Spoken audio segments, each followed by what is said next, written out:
दिल्ली दरबार पहुंचते ही नरम पे सिद्धू के तेवर, कहा हाई कमान का मनागा हर हुक्म। तो रावत भी बोले बने रहन पंजाब कांग्रेस के प्रधान, संगठन नूं करन मजबूत।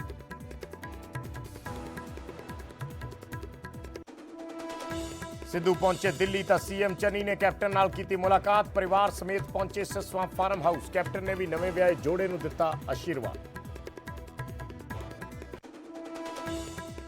पंजाब च बीएसएफ का अधिकार खेतर वधाउण दे मसले ते कैप्टन दा प्रगट सिंह ते पलटवार, कहा तुसीं ते सिद्धू इक्को थाली दे चट्टे वट्टे। बीएसएफ वाले फैसले लई प्रगट सिंह ने कैप्टन नूं दस्सिया सी जिम्मेवार।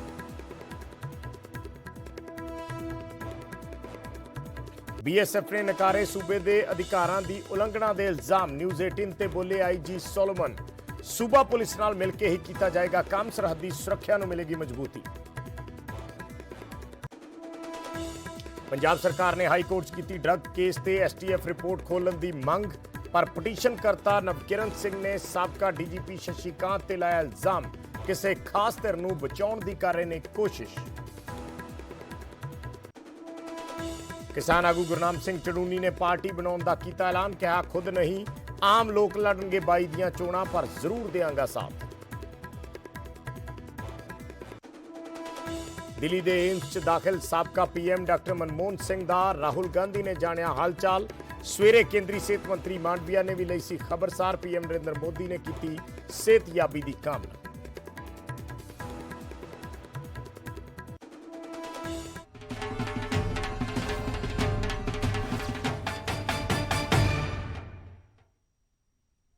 सत श्री अकाल। न्यूज़ 18 पंजाब हरियाणा हिमाचल देख रहे सारे दर्शकों का स्वागत है। मैं हाँ विजयपाल सिंह बराड़।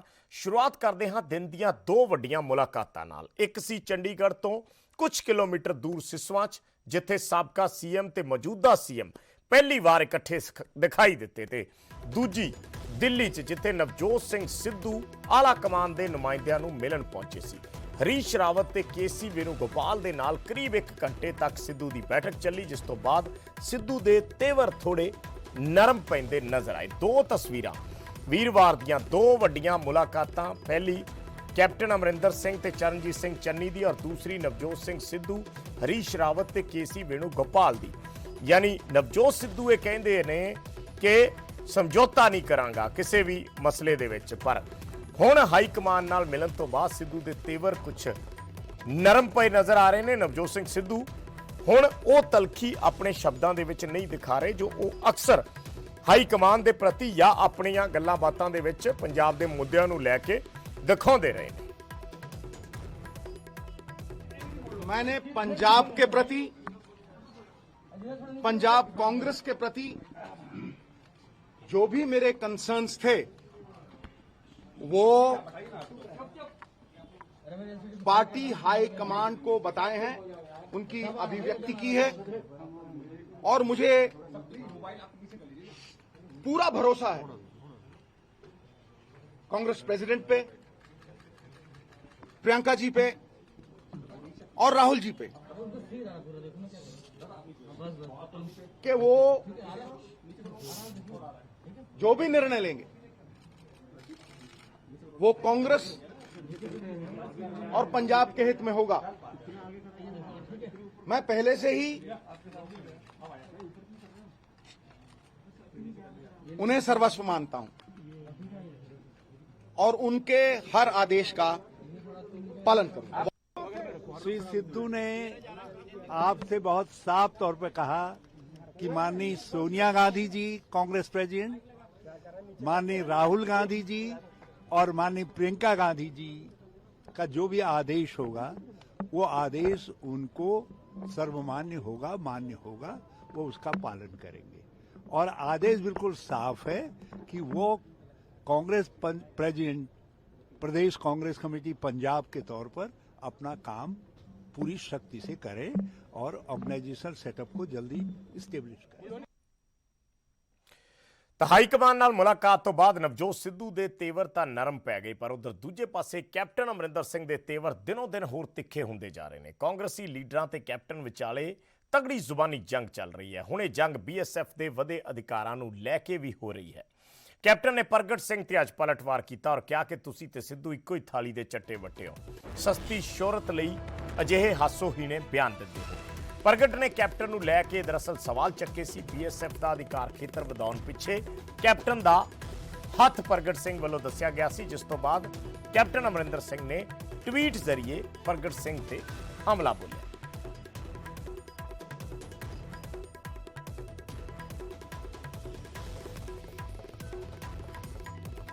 ਤਾਂ ਟਵੀਟ ਕੈਪਟਨ ਅਮਰਿੰਦਰ ਸਿੰਘ ਵੱਲੋਂ ਜੋ ਕੀਤਾ ਗਿਆ, ਉਹਨਾਂ ਨੇ ਲਿਖਿਆ ਕਿ ਸੂਬੇ ਦੇ ਮੰਤਰੀ ਵੱਲੋਂ ਇਹ ਗੈਰ ਜ਼ਿੰਮੇਵਾਰਾਨਾ ਰਵੱਈਆ ਇੰਤਹਾ ਹੈ।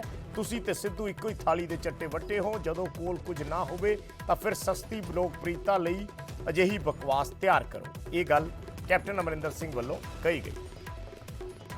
ਤੇ ਇਸ ਤੋਂ ਪਹਿਲਾਂ ਪ੍ਰਗਟ ਸਿੰਘ ਨੇ ਕੈਪਟਨ ਅਮਰਿੰਦਰ ਸਿੰਘ ਤੇ ਵੱਡਾ ਇਲਜ਼ਾਮ ਲਾਇਆ ਸੀ ਤੇ ਪੰਜਾਬ 'ਚ ਬੀਐਸਐਫ ਦਾ ਅਧਿਕਾਰ ਖੇਤਰ ਵਧਾਉਣ ਦੇ ਪਿੱਛੇ ਕੈਪਟਨ ਅਮਰਿੰਦਰ ਸਿੰਘ ਦਾ ਹੱਥ ਦੱਸਿਆ ਸੀ। ਕਈ ਚੀਜ਼ਾਂ ਰਲੀਆਂ ਹੋਈਆਂ ਹੁੰਦੀਆਂ ਔਰ ਉਹਦੇ ਵਿੱਚ ਅਨਫੋਰਚੂਨੇਟਲੀ ਸਾਡੇ ਫਾਰਮਰ ਐਕਸ ਸਾਡੇ chief minister captain Amarinder Singh, ਉਹਨਾਂ ਦਾ ਬਿਆਨ ਆਉਣਾ, ਕਿਉਂਕਿ ਅਸੀਂ ਕੀ ਇਹ ਪ੍ਰੂਵ ਕਰਨਾ ਚਾਹੁੰਦੇ ਆ। ਉਹ ਤਾਂ ਇਸ ਤਰ੍ਹਾਂ ਐਕਟ ਕਰਦੇ, ਕਿਉਂਕਿ ਮੈਂ ਤਾਂ ਹਮੇਸ਼ਾ ਕਹਿੰਦਾ ਸੀ ਕਿ ਬੀਜੇਪੀ ਨਾਲ ਹੀ ਹੈ। ਪਹਿਲਾਂ ਜਿੱਦਣ ਗਏ ਸੀ ਉਦਣ 10 ਦਿਨ ਲਈ ਪੈਡੀ ਡਿਲੇ ਕਰਾਇਆ, ਜਿੱਦਣ ਹੁਣ ਗਏ ਤੇ ਉਦਣ ਆ ਸ਼ਰਾਰਤ ਕਰਿਆ। ਕੈਪਟਨ ਅਮਰਿੰਦਰ ਸਿੰਘ ਜੀ, ਇਦਾਂ ਨਾ ਕਰੋ। ਅਸੀਂ ਤੁਹਾਨੂੰ ਬਹੁਤ ਹੋਰ ਤਰ੍ਹਾਂ ਦੀ ਰਿਸਪੈਕਟ ਨਾਲ ਦੇਖਦੇ ਹਾਂ ਕਿ ਬਹੁਤ ਵੱਡੇ ਲੀਡਰ ਹੋ, but at the same time ਇਹੋ ਜਿਹੀਆਂ ਪੰਜਾਬ ਪ੍ਰਤੀ ਔਰ ਬੀਜੇਪੀ ਨਾਲ ਰਲ ਕੇ ਇਦਾਂ ਦੀਆਂ ਗੱਲਾਂ ਨਾ ਕਰੋ। ਤੇ ਉਧਰ ਕੈਪਟਨ ਅਮਰਿੰਦਰ ਸਿੰਘ ਨੇ ਕਾਂਗਰਸ ਲੀਡਰ ਰਣਦੀਪ ਸਿੰਘ ਸੁਰਜੇਵਾਲਾ ਤੇ ਵੀ ਅੱਜ ਪਲਟਵਾਰ ਕੀਤਾ। ਕੈਪਟਨ ਨੇ ਟਵੀਟ ਕਰਕੇ ਕਿਹਾ ਕਿ ਕਿੰਨਾ ਹਾਸੋਹੀਣਾ ਹੈ। ਤੁਹਾਡਾ ਮਤਲਬ ਹੈ ਕਿ ਮੈਂ ਗ੍ਰਹਿ ਮੰਤਰਾਲੇ ਨੂੰ ਨਿਰਦੇਸ਼ ਦੇ ਰਿਹਾ ਹਾਂ। ਸਿਰਫ ਪੰਜਾਬ ਹੀ ਨਹੀਂ, ਗੁਜਰਾਤ, ਪੱਛਮੀ ਬੰਗਾਲ, ਅਸਮ ਤੇ ਹੋਰ ਥਾਵਾਂ ਲਈ ਵੀ ਜੋ ਸ਼ਖਸ ਆਪਣੇ ਸੂਬੇ 'ਚ ਜਿੱਤ ਨਹੀਂ ਸਕਿਆ, ਸੱਚ ਕਹਾਂ ਤਾਂ ਉਸ ਨੂੰ ਕੌਮੀ ਮੁੱਦਿਆਂ ਤੇ ਬੋਲਣ ਦਾ ਹੱਕ ਹੀ ਨਹੀਂ।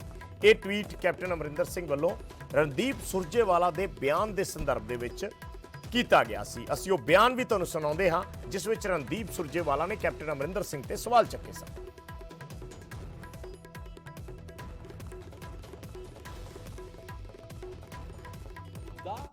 व्यक्तियों के मतभेद से जुड़ा नहीं।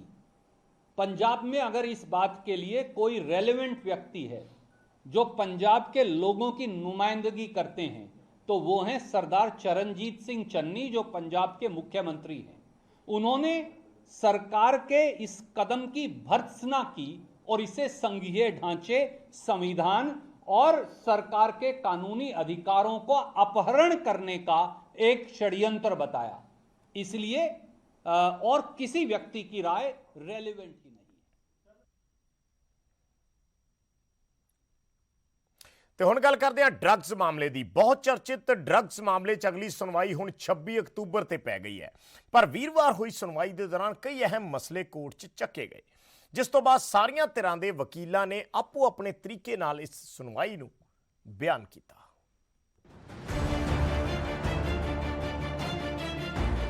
ਬਹੁਤ ਚਰਚਿਤ ਡਰੱਗ ਮਾਮਲੇ ਦੇ ਵਿੱਚ ਪੰਜਾਬ ਹਰਿਆਣਾ ਹਾਈ ਕੋਰਟ ਦੇ ਵਿੱਚ ਅਹਿਮ ਸੁਣਵਾਈ ਹੋਈ। ਪੰਜਾਬ ਸਰਕਾਰ ਦੇ ਵੱਲੋਂ ਏਜੀ ਏਪੀਐਸ ਦਿਓਲ ਇਸ ਮਾਮਲੇ 'ਚ ਪੇਸ਼ ਹੋਏ।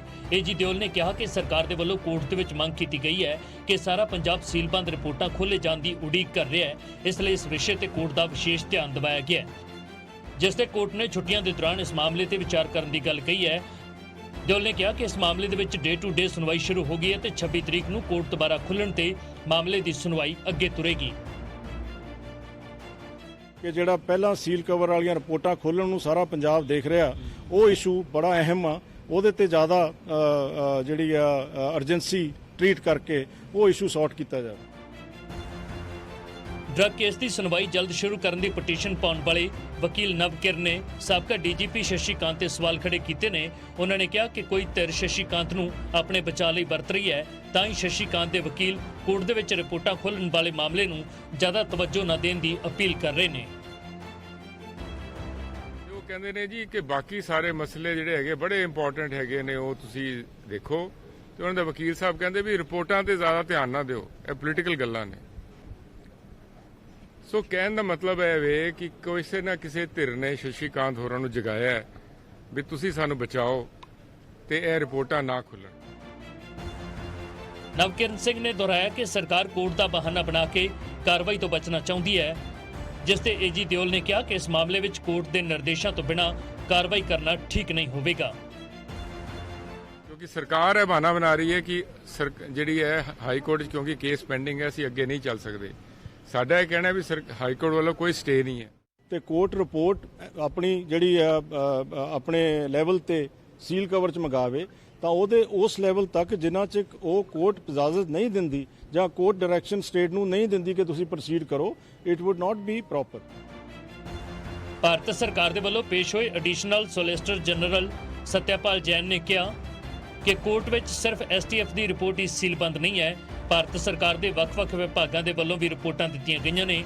ਇਹ ਕੋਰਟ ਨੇ ਫੈਸਲਾ ਕਰਨਾ ਹੈ ਕਿ ਕਦੋਂ ਸੀਲਬੰਦ ਰਿਪੋਰਟਾਂ ਖੋਲੀਆਂ ਜਾਣੀਆਂ ਨੇ। रिपोर्ट्स सिर्फ 2 या 3 नहीं है जो सील्ड कवर में है। भारत सरकार द्वारा भी जो सील्ड कवर में रिपोर्ट्स फाइल की गई हैं, होम मिनिस्ट्री की भी हैं, एक्सटर्नल अफेयर्स मिनिस्ट्री की भी हैं, ईडी की भी हैं, जो हमने सील्ड कवर में रिपोर्ट फाइल की हैं वो लगभग 10-12 के करीब हैं, वो भी जजेस के सामने पड़ी हुई है। एसटीएफ की रिपोर्ट भी उनके सामने पड़ी है।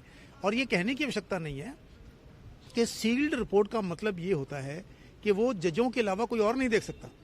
तो जज साहबान जब भी चाहे उसको खोल के देख सकते हैं, लेकिन कब खोलना है, किसको खोलना है, खोलने के बाद क्या कार्रवाई करनी है, वो सारा का सारा निर्णय जुडिशरी का होता है।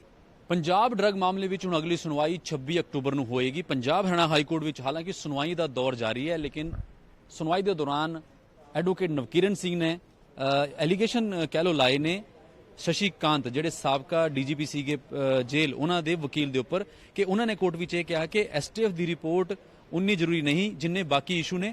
ਉਸ ਤੋਂ ਇਲਾਵਾ ਭਾਰਤ ਸਰਕਾਰ ਦੇ ਵਕੀਲ ਜਿਹੜੇ ਨੇ ਸਤਿਆਪਾਲ ਜੈਨ, ਉਹਨਾਂ ਨੇ ਵੀ ਕਿਹਾ ਕਿ ਸਿਰਫ ਐਸਟੀਐਫ ਦੀ ਰਿਪੋਰਟ ਹੀ ਨਹੀਂ, ਭਾਰਤ ਸਰਕਾਰ ਨੇ ਵੀ ਕਈ ਆਪਣੀ ਇੰਟਰਨਲ ਰਿਪੋਰਟਸ ਸੀਲਬੰਦ ਰਿਪੋਰਟ ਇਸ ਹਾਈ ਕੋਰਟ ਵਿੱਚ ਜਮ੍ਹਾਂ ਕੀਤੀ ਹੋਈ ਨੇ, ਜਿਹੜੀ ਉਹ ਵੀ ਸੀਲਬੰਦ ਨੇ। ਵੀਡੀਓ ਜਰਨਲਿਸਟ ਸਨੀ ਸਿੱਧੂ ਦੇ ਨਾਲ ਉਮੇਸ਼ ਸ਼ਰਮਾ, ਨਿਊਜ਼ 18 ਚੰਡੀਗੜ੍ਹ।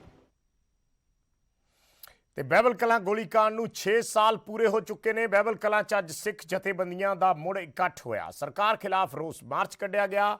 ਜਥੇਬੰਦੀਆਂ ਨੇ ਕਿਹਾ ਕਿ 6 ਸਾਲ ਬੀਤ ਜਾਣ ਦੇ ਬਾਵਜੂਦ ਵੀ ਇਨਸਾਫ ਨਹੀਂ ਮਿਲਿਆ। 2015 ਦੇ ਵਿੱਚ ਬਹਿਬਲ ਕਲਾਂ ਗੋਲੀकांड ਹੋਇਆ ਸੀ ਤੇ ਅੱਜ 2021 6 ਸਾਲ ਹੋ ਚੁੱਕੇ ਨੇ, ਪਰ ਅੱਜ ਤੱਕ ਇਨਸਾਫ ਨਹੀਂ ਮਿਲਿਆ। ਇਸ ਮੌਕੇ ਤੇ ਗੋਲੀकांड 'ਚ ਮਾਰੇ ਗਏ ਜਿਹੜੇ ਪਰਿਵਾਰ ਸੀ ਉਹਨਾਂ ਦੇ ਮੈਂਬਰ ਵੀ ਸ਼ਾਮਲ ਹੋਏ। ਸਿਮਰਜੀਤ ਮਾਨ ਸ਼ਾਮਲ ਹੋਏ, ਕੁੰਵਰ ਵਿਜੇ ਪ੍ਰਤਾਪ ਸ਼ਾਮਲ ਹੋਏ, ਕੁਲਤਾਰ ਸਿੰਘ ਸੰਧਵਾ ਸ਼ਾਮਲ ਹੋਏ, ਹੋਰ ਵੀ ਕਈ ਆਗੂ ਮੌਜੂਦ ਸੀ। ਮ੍ਰਿਤਕਾਂ ਦੇ ਪਰਿਵਾਰਕ ਮੈਂਬਰ ਸੀ ਔਰ ਇਸ ਮੌਕੇ ਤੇ ਸਭ ਨੇ ਇੱਕ ਸੁਰ ਕਿਹਾ ਕਿ ਇਸ ਮਾਮਲੇ ਵਿੱਚ ਅੱਜ ਵੀ ਇਨਸਾਫ ਦੀ ਉਡੀਕ ਹੈ। 6 ਸਾਲਾਂ ਵਿੱਚ ਵੀ ਮਾਮਲਾ ਜਿਉਂ ਦਾ ਤਿਉਂ ਖੜਾ ਹੈ।